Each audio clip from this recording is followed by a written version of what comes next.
Hello, everybody. Welcome to the Real Sports Scope on this live edition. I know it's not usual for me to be live here lately on a Tuesday, but it is the 30th of June. NBA free agency has started. LeBron James is no longer going to be an LA Laker. Ja Morant basically given away. I mean, they basically paid Portland $1 million to take on this guy's contract for the last 2 years. I'll talk about that. Caitlin Clark, she's keeping this league interesting. Keeping the Indiana Fever in the sports talk news cycle, considering the fact that the World Cup is really getting a lot of the time right now, and of course NBA free agency, the NBA draft last week. That's going to be interesting. I'm going to talk about that. The Sophia Cunningham meme that's going around. Her teammate, I think, is really funny. Diana Rossetti back in the news. Also, Brandon Sorsby, got a little bit of news on him as well. Just a whole lot of tidbits to talk on and more, folks. Stand by. We'll take our first and only break. I'll be back here momentarily, and we'll be back here and hit the ground running here on the Real Sports Scope. Hello, Sports Scope followers. The program has seen tremendous growth since going 5 days a week. I just wanted to thank everybody for your cash contributions and sharing the program with friends and families. Just a reminder, if you want to contribute to the program, go to the Cash App, the cash sign, and Sports Scope.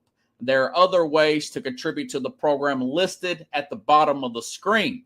If you want to advertise on the program, go to sports, that is sports with an S, another S, scope, SKOPE, at gmail.com, just like it's listed at the bottom of the screen. Thank you and enjoy the program.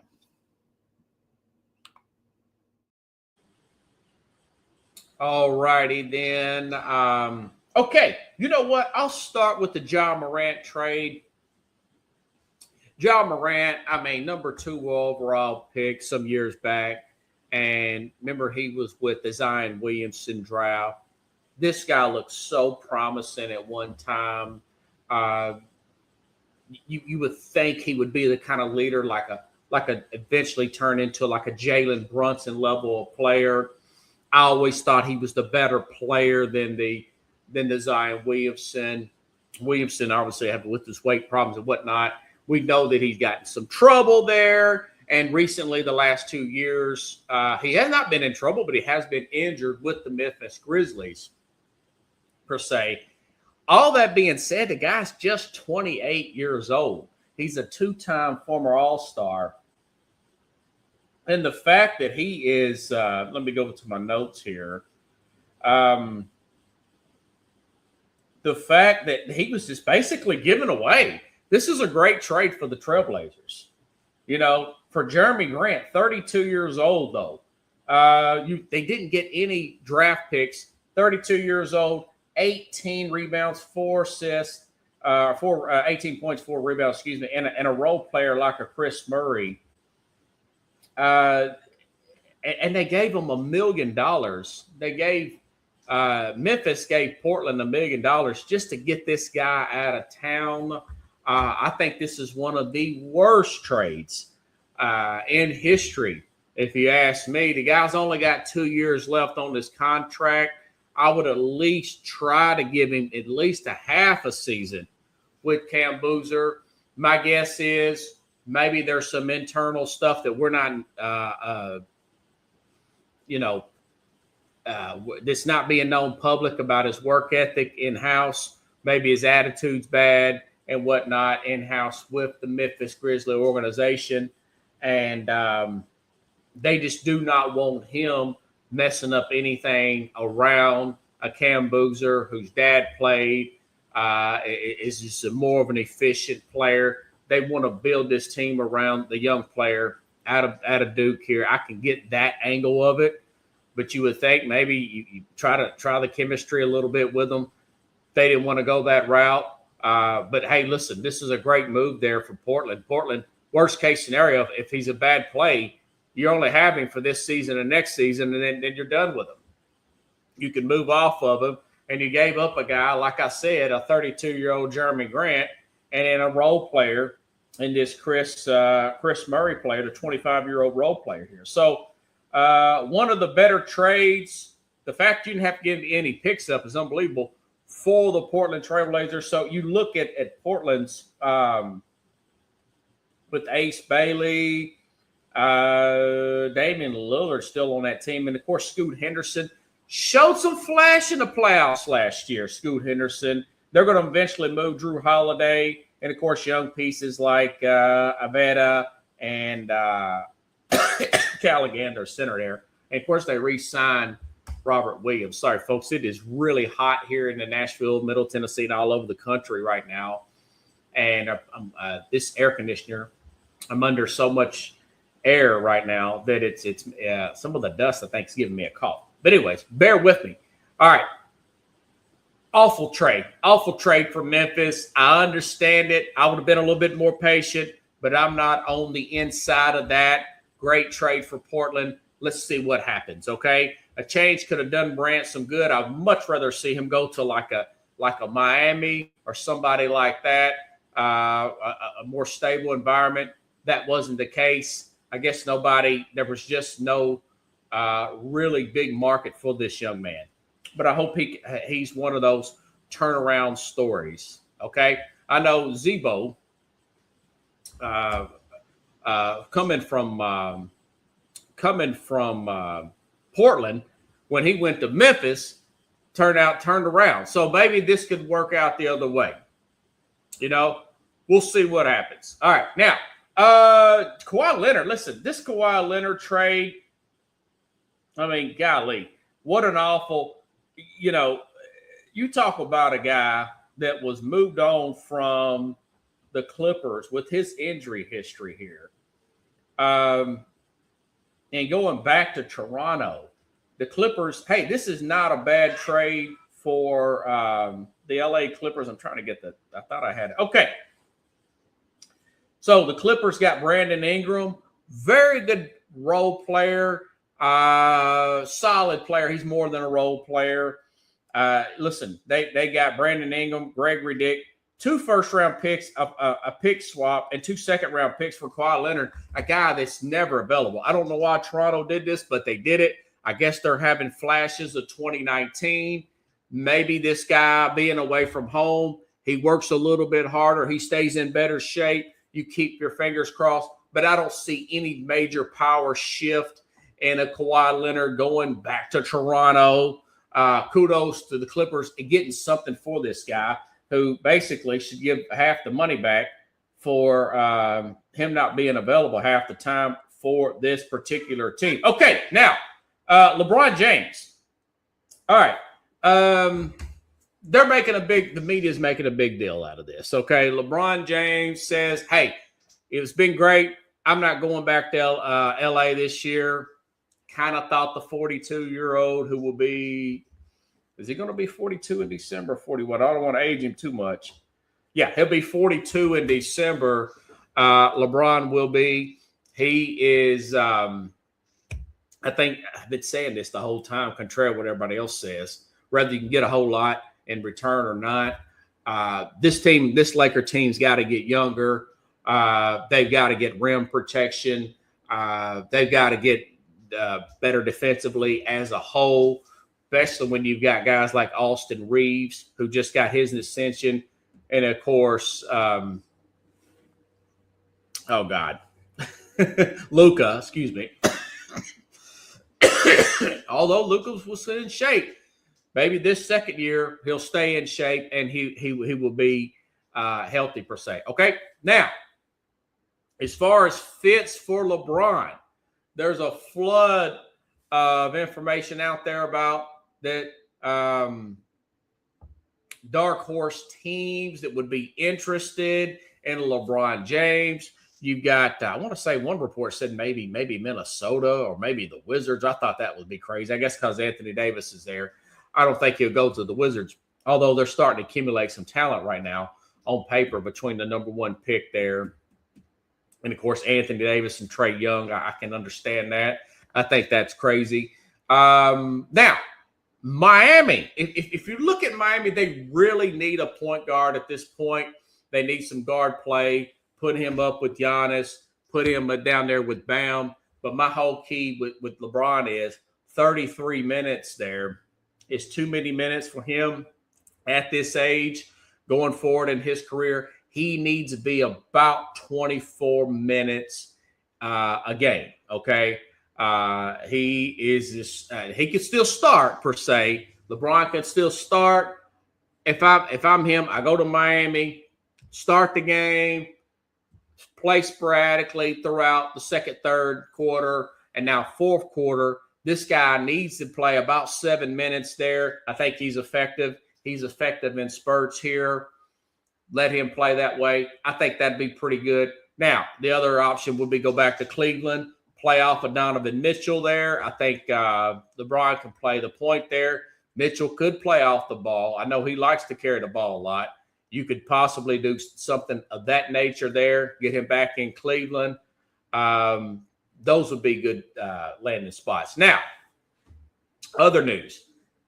Jaylen Brown, that's the big fish. Everything I just mentioned to you is not going to change the power structure, okay? What I mentioned to you last week could change the championship structure, I think, as far as what's his name? Hartenstein's going to come back to OKC. They drafted Adair, the 7'3" big man from Michigan. And, of course, you got your other big there. Does not like to guard Wemby. There, you got 3 bigs that you can throw at Wemby and OKC. Right now, I would still put the Thunder as the favorite, in my opinion. It's not the Vegas favorite. I would still put the Thunder the favorite to win the championship next year, win the West and the championship next year. I like what they've done so far in the offseason. We just started free agency, technically. Now, as far as Jaylen Brown is concerned, all the talks are they're asking too much in Boston. The guy's 30 years old now, okay? Still got plenty of prime years left, 3 years. Denver has come up as a potential player. Denver, hey, listen, even if you got to give up an Aaron Gordon, you start there, try to do something else around bringing in a Jaylen Brown, work him off Joker. I think that would be a very good trade there that can really push shockwaves in the NBA landscape. That could potentially push them in the West. They've got to get more athletic. I mentioned last week, Minnesota, LaMelo Ball. That's a gamble, but it might pay off. It may be a disaster, but it may pay off. Put LaMelo Ball and Anthony Edwards together. They're already playing an athletic team. The issue with them is, like I said last year and the year before that, Minnesota has simply have to play better in the regular season. They got a bit of better seeding. They don't need all that strain on them in the first round or two and be totally out of gas come round 3 in the NBA playoffs. So Jaylen Brown, watch. That's a real big fish to see go, not unless we have a big surprise in the shakeup in the offseason here as we get into free agency. Okay? All right. So that's a lot to digest for right now. But as far as these old heads, I know Draymond Green's free agency, LeBron, I don't think they're gonna do any major power shift in the NBA landscape, in my opinion. Okay, now, all righty then. What story to go to next? This, I hate to do that, but I tell you what, this Caitlin Clark, Sophia Cunningham, this is really got my attention here.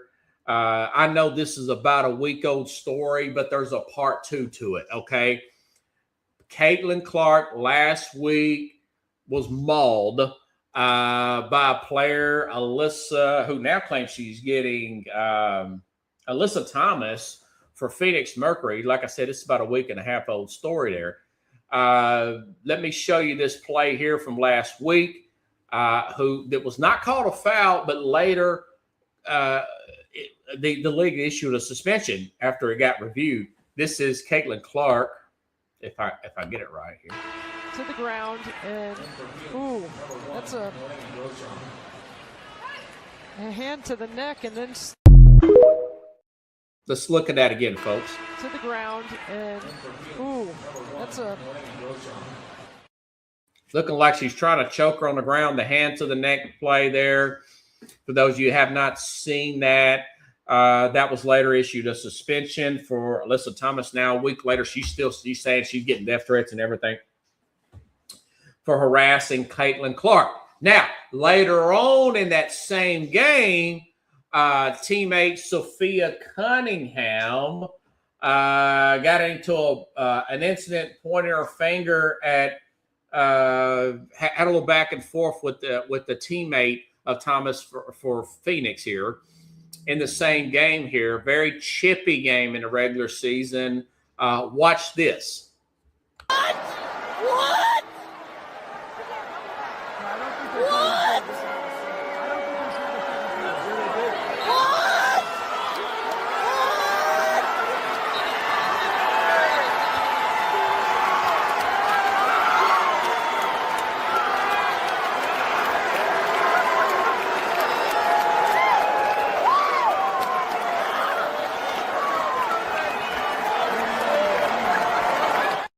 The backstory there is Cunningham, who is a black belt in Taekwondo, is very confident.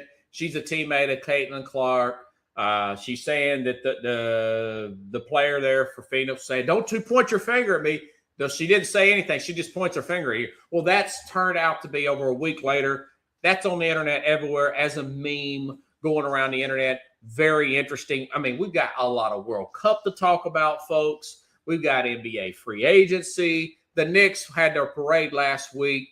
There has been an arrest in the NFL. That's actually made the sports bubble. That story has bursted through the sports bubble between Caitlin Clark. So you're building the NBA or WNBA dynamic here. You got the two pretty little white girls there, if you want to say per se. Sophia Cunningham, the blonde chick that's also the Karate Kid, going against the 75% black lead who just perceivably has the jealousy and envy of Caitlin Clark. And in one sense, I do feel some resentment. I can understand some resentment that Clark has not proven anything in the WNBA yet. She's been in there 3 years. I've always said this from day one. I thought Clark was kind of like a Steph Curry comparable. And you all know me from a few weeks ago. I said, listen, I think Steph Curry's an overrated player. Shoots the lone three, but when the money's on the table, Curry can't get the big play because he's an undersized player, not as athletic. Now, Clark is still an amazing player, very good passer. She's a better passer in the women's league than, say, a Steph Curry is in the men's league, in my opinion, going back to that. But that being said, it is an interesting dynamic of the way this is playing out. That being said, here's my criticisms of Clark in this fever. If you want to become more relevant, if you want to become more respected around the league. They're a 7th seed in the league in the league right now. They technically would be in the playoffs. They being the Indiana Fever. She's got a back injury right now. She's got to get healthy, and this team has got to get better. They've got to get a better seeding as well. They need to go farther in the WNBA playoffs. Get to the finals would be good. And get more TV time as the summer goes along when all these other sports, the World Cup gets finished, and we're not quite in the NFL and college football season, then I think they could become more relevant. But my thing is, she's got to play better. I've said this from the beginning. She's got to toughen up and get through it. I do think as far as the crucial fouls like we saw being called, this Jordan rules type of situation where they're mugging her and stuff. There's so much media scrutiny. Dick Vitale spoke out against this last week.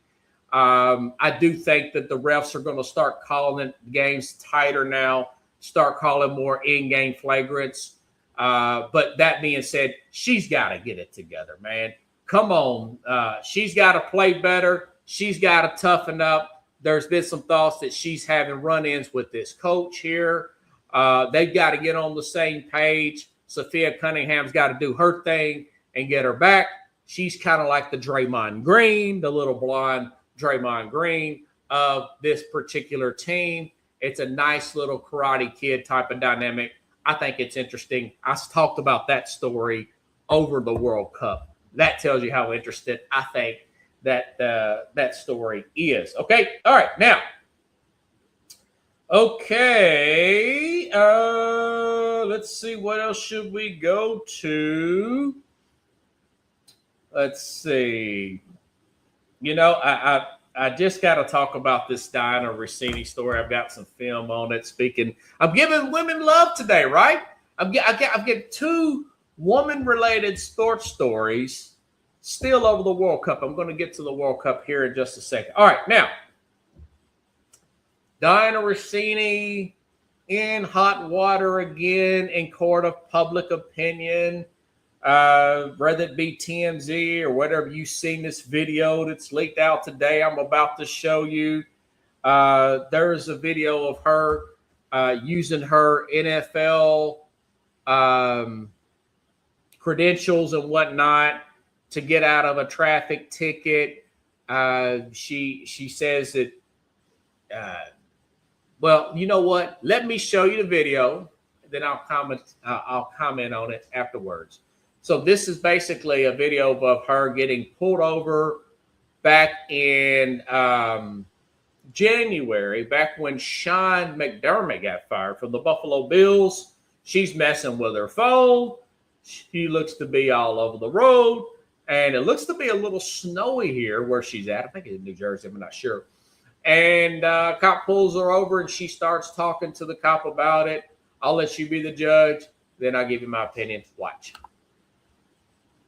If I get it. You're not going to care. I'm an NFL reporter, and I just broke that Sean McDermott got fired from the Bills, and that is what I was just sending a tweet. I was going to pull over because I have to make calls. Okay. I know it was a work thing, and it was an emergency.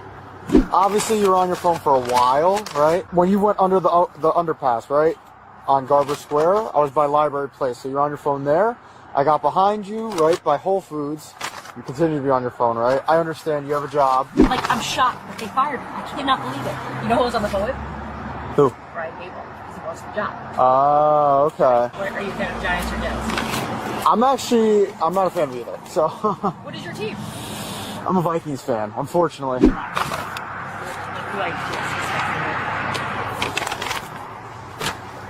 Can you see the name? Oh my God. KOC? Pretty cool. I love the Vikings. Chaos is awesome. Yeah. He seemed like a good Your dude. quarterback sucks, though. Listen, I'm going to cut you a break on the cell phone. I understand your job requires you to be on the phone a lot. I know. Just try to wait till you get home, okay? I wasn't planning on making a video today because I'm feeling sick. Okay, so a couple things that was really funny. I mean, somebody put it, the New York Post commented, you know, J.J. McCarthy catches a stray bullet there. She said the quarterback sucks, talking about Minnesota's Viking quarterback. Okay, now, Diana Rossini later says, and I could not find the video, but I'll take TMZ's word for it.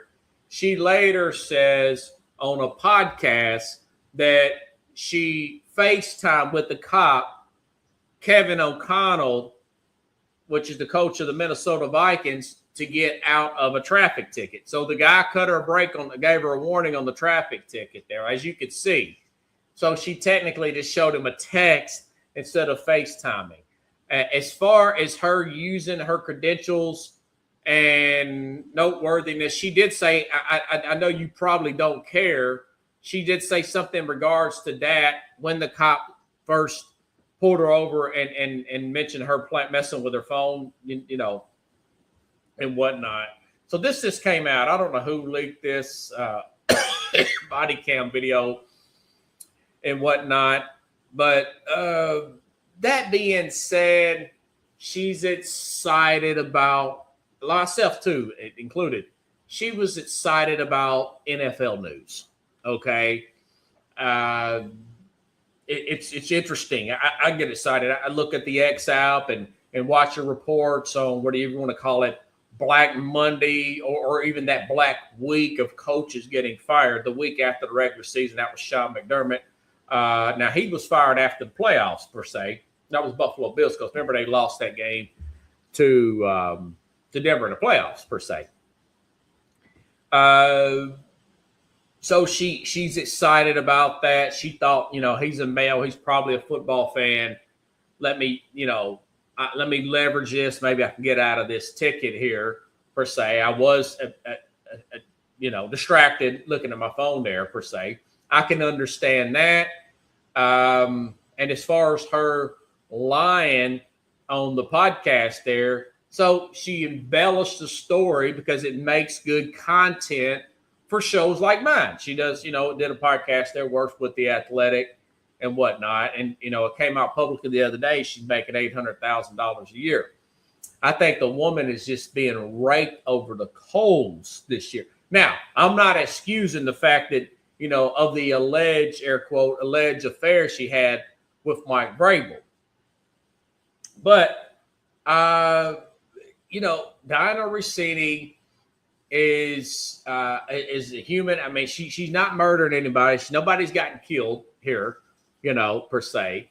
And she's very eager to get ahead in this particular field that is very competitive. It's very popular field. And I do think she has gotten a little bit of ahead of herself. You saw that in this particular traffic stop. She just loves being an NFL reporter, breaking stories here. And I think she has cut some corners on the way. Does it make her an evil person? I wouldn't say so.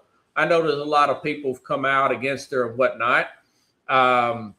I think I don't think it's like ideal situation, but I don't think it makes her an awful person per se.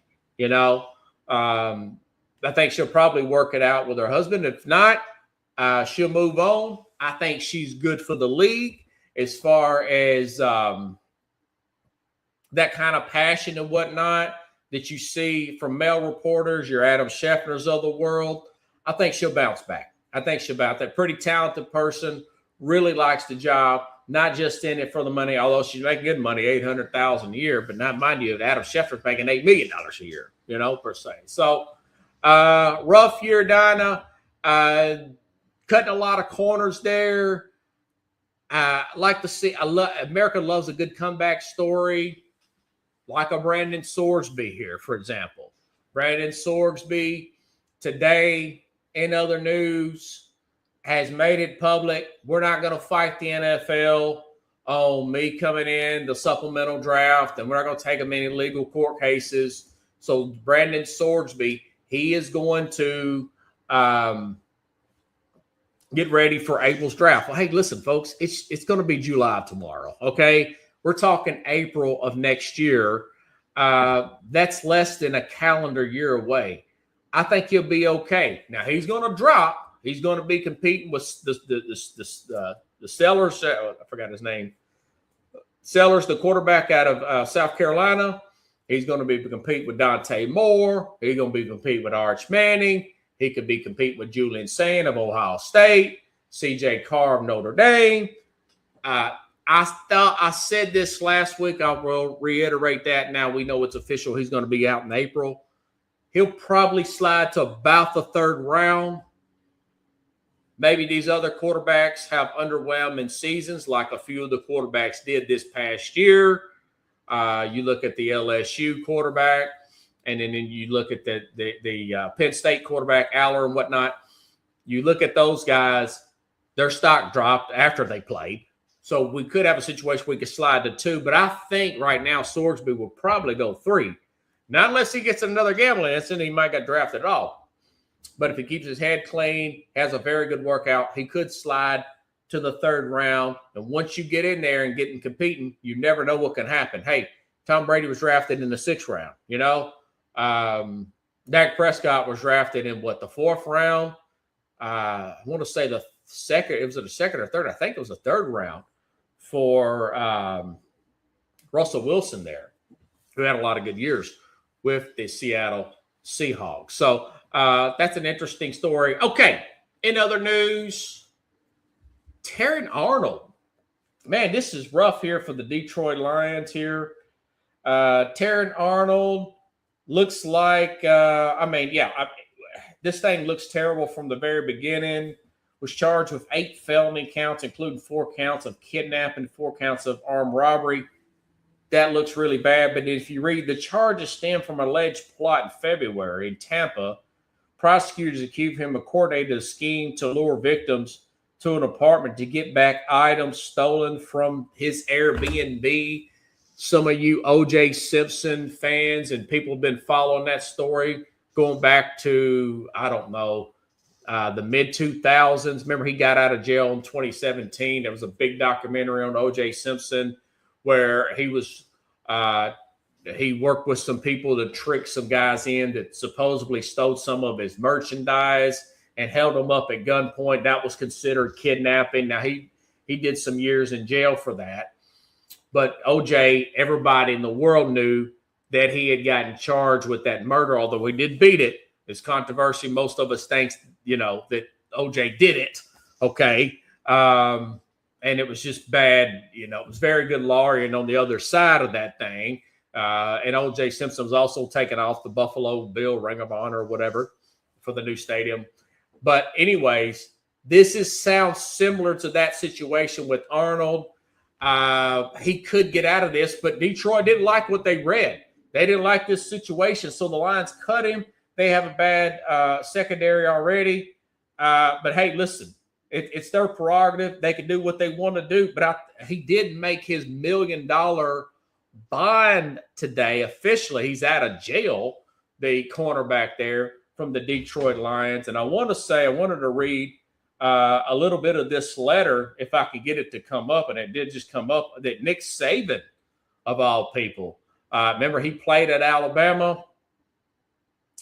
If I can get it, I'll read a few lines of it. It's coming up on my Facebook right now as we speak. If it's still loaded, folks, to speak.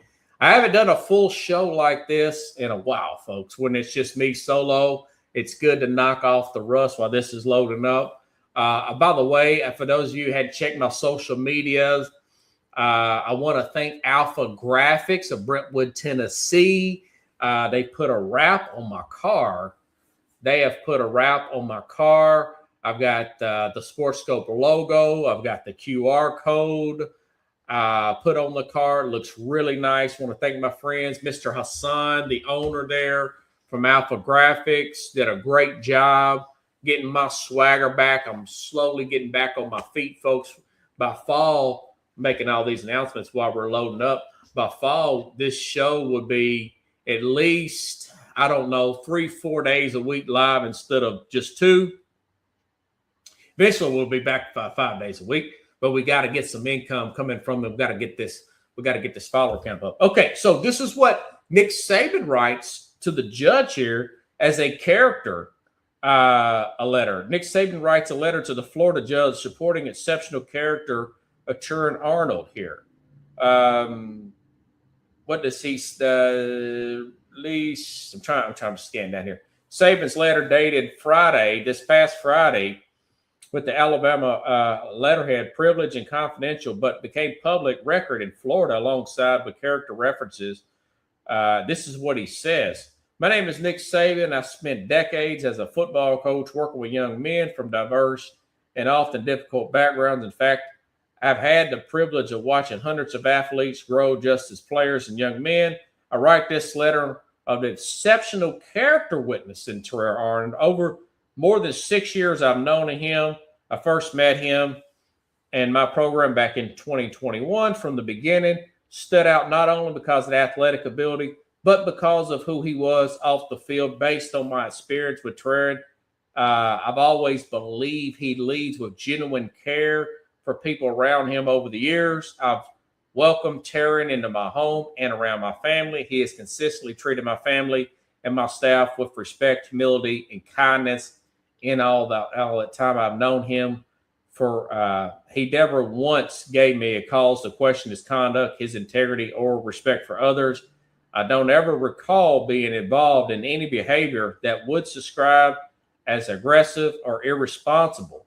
Based on my experience with Taryn, I remain committed to supporting him while not even overly familiar with or educated on the charges he is facing. So he really put his neck out, and I said a few more sentences there, but you get the gist of it. Nick Saban really putting his neck out on the line for this player. Like I said, if you just read the headline, kidnapping and all that, you think he may have gotten into it with his girlfriend or this is some kind of domestic dispute. This was an issue over an Airbnb. It's stupid. It was stupid when OJ did it. But I'm not holding a gun to people over some stuff at an Airbnb if I'm making the kind of money and I've got the kind of, if I'm the kind of level of public figure of an NFL player like a Taryn Arnold here, I'm not going to do something like that. I'm going to get the police involved. And if I can't get the stuff back, you just write that up as a loss rather than going to jail and getting cut off your NFL team and getting that big contract taken away.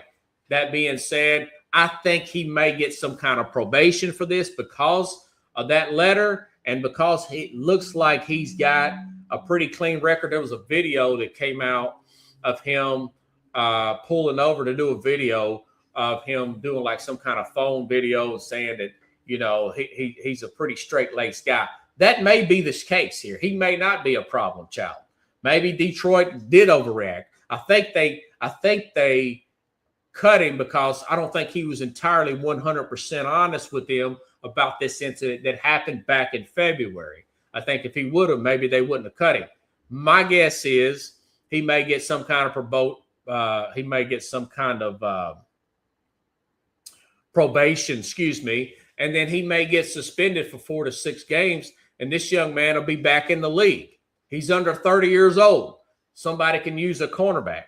Maybe Detroit simply overreacted, but I don't question Brad Holmes and that organization for the moves they made. I just know their secondary is going to be a bit lighter, and they're going against the Chicago Bears coming up this fall, one of the better offenses in the league, not to mention the Packers and, of course, Minnesota with the new quarterback there in that situation. So kind of let it play out. Again, one of those stories, you first read about it. Even looks like James Pierce may be okay. And his situation looked terrible, the Atlanta Falcons player going back to the wintertime.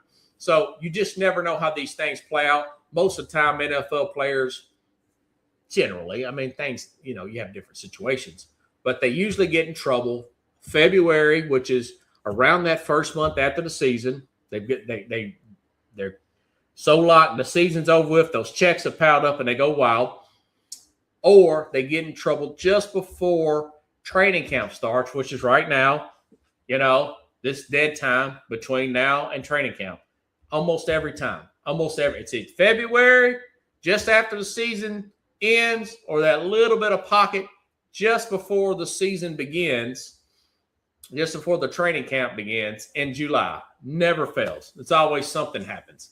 Just an observation there. Okay. All right. So that's the Taryn Arnold situation. I think Nick Saban's letter really helped, and he made his $1 million bill, but just not good judgment on his part. Okay. Now, World Cup notes here. Kudos to the Brazil. Listen, that was a great comeback. I watched that game.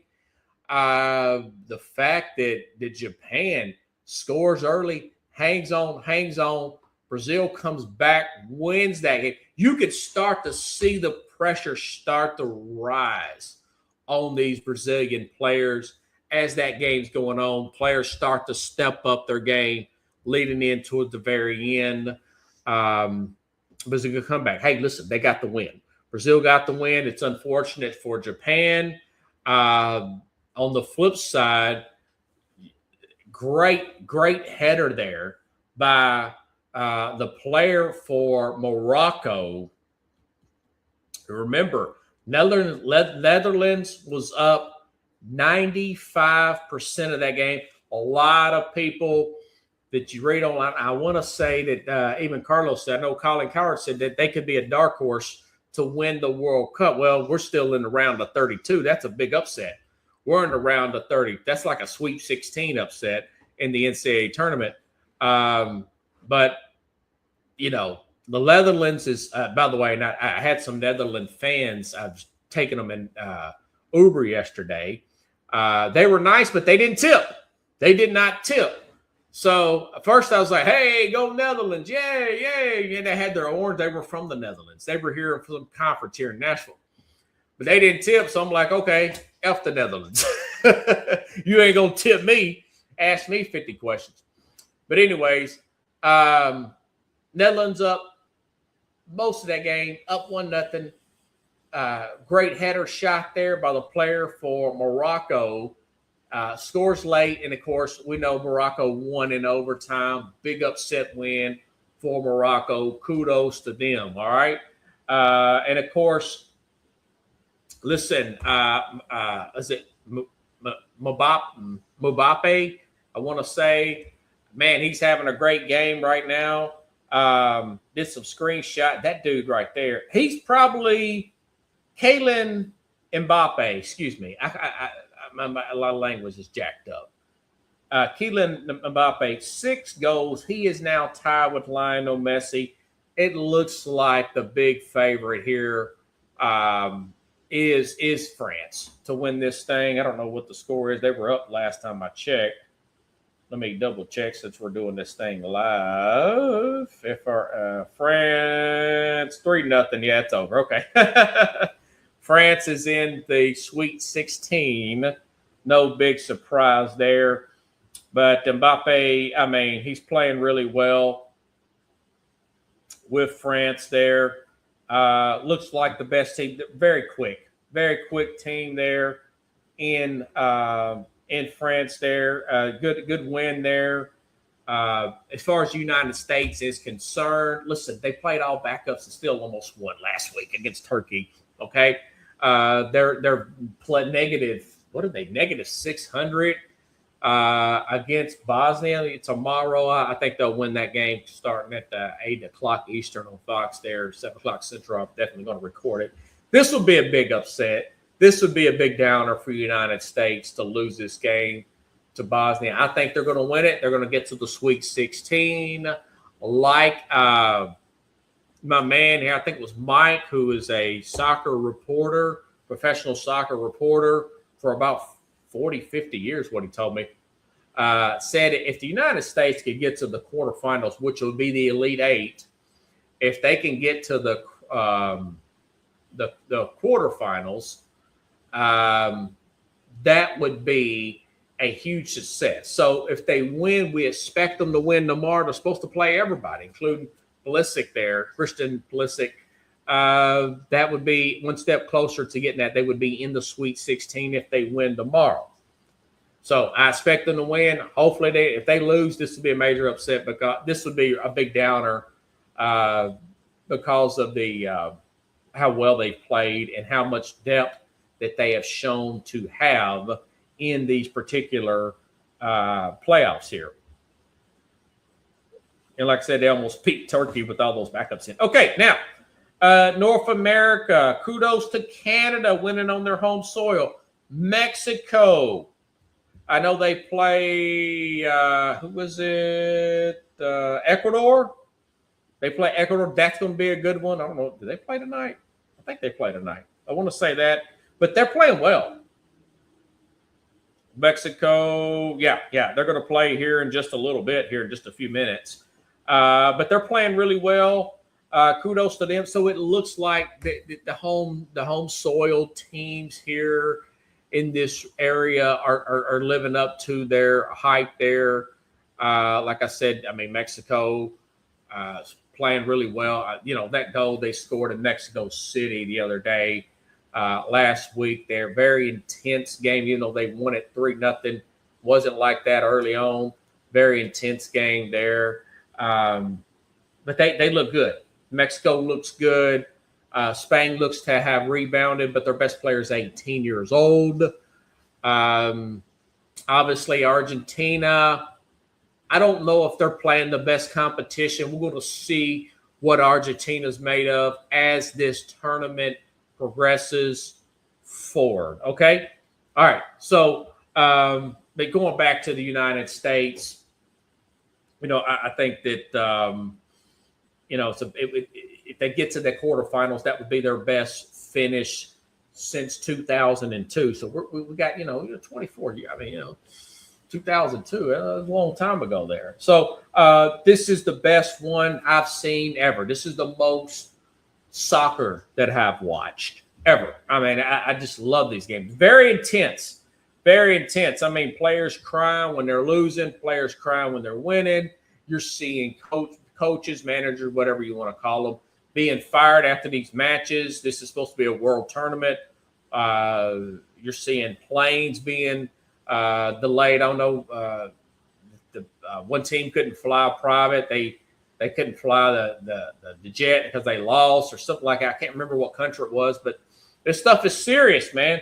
Man, these teams take it serious. Hopefully the United States can get a little bit better, but they may be able to make that run. They may be able to make that run coming up here. Okay. All right. On a sad note, folks, I'm out of Nashville. Chris Johnson, let me make sure I've got this right so I don't. Chris Johnson, I think it's ALS. Is it called ALS, the Lou Gehrig's disease? Yeah. He, Chris Johnson, who is 40 years old now. And he cannot speak anymore. He's got ALS. He revealed it on Good Morning America the other day. Thoughts and prayers with the former Tennessee Titan there. One of my favorite players to ever play for the Tennessee Titans. There, he's a guy that was shot out of the cannon for this team. I remember his second year with the Tennessee Titans. On a personal note here, I know people don't like us to talk about fantasy football, but, hey, that's what we do. I remember, I want to say it was the second game of the season, 2009. His play, 200 and something all-purpose yards against the Houston Texans. Okay, he had about 34 to 40 fantasy points that particular day. A very exciting player. I remember he was a controversial pick there for Tennessee at the time. There was another guy, I want to say his name was like Chris Henry or something. He was a running back, I want to say, out of Arizona, and second round pick. And he just could not block well. He looked good in the combine. He was a workout warrior. This other running back the Titans took in 2007, but in Johnson in 2008, he was a first-round pick, a late first-round pick for Tennessee out of East Carolina, and this guy took off. That's the year I want to say he ran for 2,000 yards there. Jeff Fisher wore him out there for Tennessee. But the ALS, you've got guys like Stephen Hawking. You've got the Lou Gehrig, the famous New York Yankee there. I feel like the luckiest man on the face of, that great speech Lou Gehrig did back in the 30s, I want to say, when he found out that he had ALS. I really hope and pray that there's some kind of miracle breakthrough for the former Tennessee Titan and the former, I think he also played for Arizona, NFL player who cannot talk now, but is going to hang in there and fight through this thing. Same thing with Alan Jackson. I know that's not a sports figure, but he's got a muscular nerve disease there, and he just done his last concert here in Nashville. Alan Jackson, he cannot tour anymore. He's got fatigue, chronic fatigue as well. And, it was a big concert here in Nashville. I did a lot of ride share for that, talked to a lot of people from different countries that came here to see that, even stood in through the rain, about 30-minute rain delay, and got wet to see Alan Jackson's final concert, a great country music star who had 31, between 26 and 31 number one country Billboard hits over his career, spanning almost 40 years, if I'm not mistaken. So thoughts and prayers with both of those guys, particularly Christian, obviously, you know, being a sports figure there as well. Hopefully we'll get some miracle breakthroughs with these guys in the near future and get these men healthy again. Okay. All right. And on a good news note here, the Supreme Court has ruled that states can prohibit transgender athletes from competing in girls' sports. So, in other words, boys that say they're girls and go up here and injure these young ladies, like the volleyball player out of North Carolina.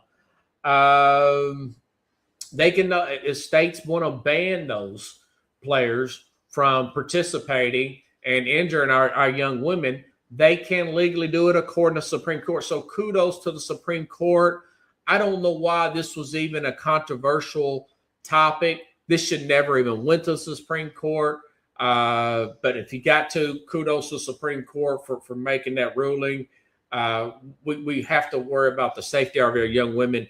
We do not need boys pretending to be girls and injuring our young women. We've had too many incidents already with that, and of course, it's an unfair advantage with the bone structures and whatnot. This feels like a no-brainer. This shouldn't even be a controversial concept here. But hey, there is some good news and some good decency out there and common sense being used in our court system. So here, hats off to the Supreme.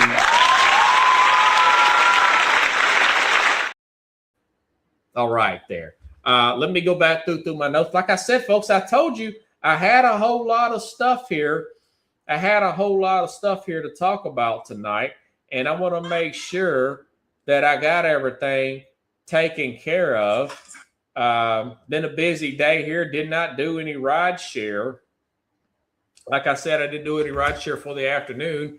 I was getting some artwork done on my car. Did some ride share early this morning and got that taken care of. So if you like the show, share the show. And if you have not subscribed to my YouTube channel at Robert Butler, at the Real Sports Scope, at the Real Sports Scope YouTube channel, please do so. I'm trying to build that one up. I'm up to 160. I'm up to 160 subscribers on that one, and I've got about 5,000 overall through my different social media. But I've got to get that up to 50, 100, a million, folks. I've got to get it up more. We know that this particular program is a big time program. We've just got to get it going here and get more of a follow. That's what I'm putting my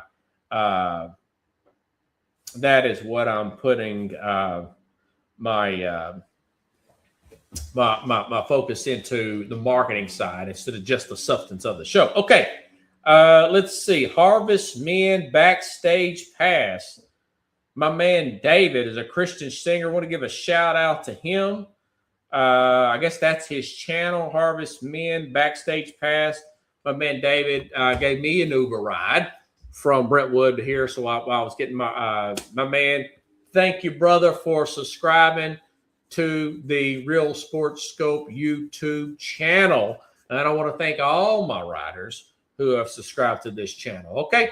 All right. So folks, have a good night here. I'll be back live, and I'm sure we'll have a lot more to talk about because USA would have played by then.